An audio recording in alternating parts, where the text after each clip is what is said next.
Hey guys, Moneyman300 back with another tuning in depth video, and this time we're going to go over alignment. This is a critical piece of tuning, or at least has become a more critical piece in my opinion, tuning because of what you can do compared to previous Forza games. So I have an old familiar car here. This is my old Class C BRZ, one that I did a tune on and has been a pretty popular one, and we're going to fix it. So first of all, let me show you what we had before. And, this was a pretty good, it ran top 100 at one time and is still, it's around 300 or something, or at least it was until I beat it again. But so a good tune, but there's a way to make it much better, and it's by tuning your alignment and things that you can do and that we figured out throughout the course of the game. So first, let's talk a little bit about alignment and what each one of these means so that we have a basis for our tuning. So your camber is I don't know, you want to call it the tilt on the tires is what I'll call it, where you can bring either the tops in closer or the bottoms in closer. Negative camber brings the tops of your tires in closer. So, and you can read that here. It'll talk about that. And negative camber with the tires and the tops leaning inward. So if you can picture that the tops on both your tires lean inward, and you do that in the front and the rear, and what that does is as you're cornering, you get more of the tire on the track. So as you're cornering and the weight shifts and your car shifts over, the outside two tires of that turn are gonna get, the more negative camber you have, the more the tire that's gonna touch. Now the penalty to that is, if you think about that as you're sitting there, you're going down a straightaway, you actually have less of a contact patch. So technically, you should be less stable coming out of turns as well as on a straightaway. But in this game, there doesn't seem to be much of a penalty there. So what we've learned is going way more negative with camber really helps you turning without having to pay much of a penalty at all in the straightaways or coming out of the turns. So that's what that's what I'm going to demonstrate a little bit here. So that's camber. Let's talk a little bit about toe. So toe is when you take the fronts of your tires or the rear of your tire and turn them in or turn them out. So you have toe in or toe out.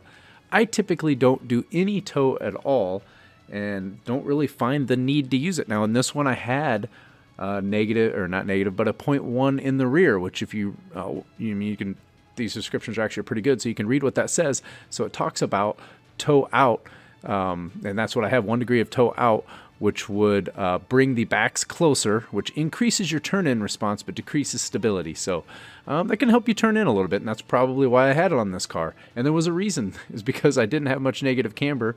It was actually kind of difficult to turn in. And then caster angle, this has to do with your angle and your steering axis. I generally leave this at 5.0. When I will change it is if I go with a lot of negative camber and it feels twitchy. It feels like I'm really wanting to steer right into a wall in the turn. Then I'll start to bump this up a little bit. I'll go 4.5, or not 4.5, but 5.5, 6.0. You can either go the other direction with it. I've seen people go as low as 1.0 with this. So this is something you can play with a little bit. I usually leave it at 5, and I don't mess with it unless I'm really starting to fine tune or something. The car just doesn't feel right. And then it's almost a little bit of trial and error for me in that.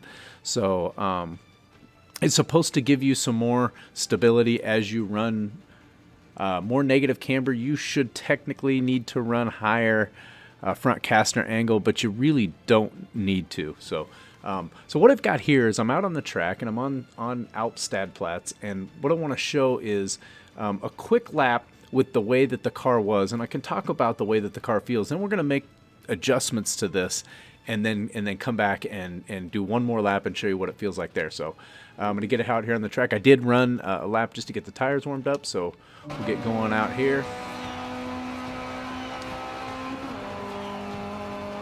So this turn here, downshift one more here. So not too bad through that turn. Wanted to push just a little bit.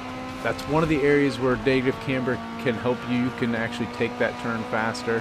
And right there, the car's just fighting it, to be honest with you.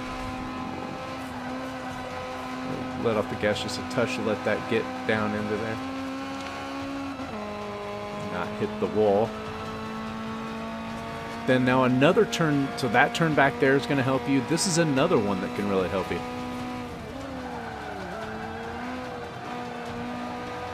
I'm keeping that in about 97, 98, 99 coming out of there. Cut in here a little bit. Got a little squirrely there. Oh, and I can't, it won't turn. I mean, I I have it locked right now. I'm going to hit the wall. So that is where you need camber, right there. I absolutely could not hold that turn. And I had a full lock on that. So that's just another area where it's going to help. So we'll finish out this lap here. Not really driving very well, but that's okay.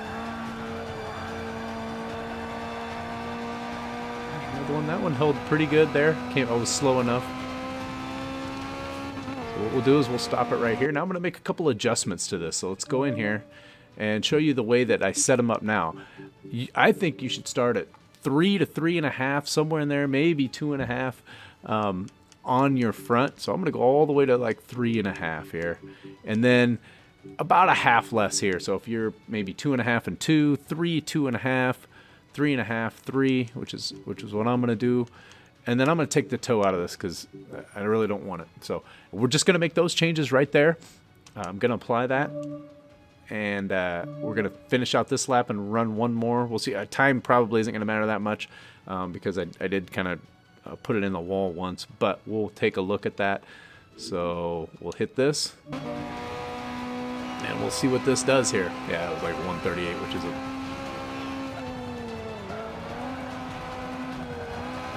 I can already feel it every time I look at that car. And if you can't obviously probably feel that. Obviously you can't feel that, but or really see it. But that car was really holding different, and the turn-in response is huge. Like right here, I'm not fighting at all. I don't even have to go. I barely even went, maybe 3/4 steering lock on that. I'm still gonna let off just a touch on that, but look, the car is just turning around the corner. Much less effort. You can see I'm a little bit faster up in there. Not a ton.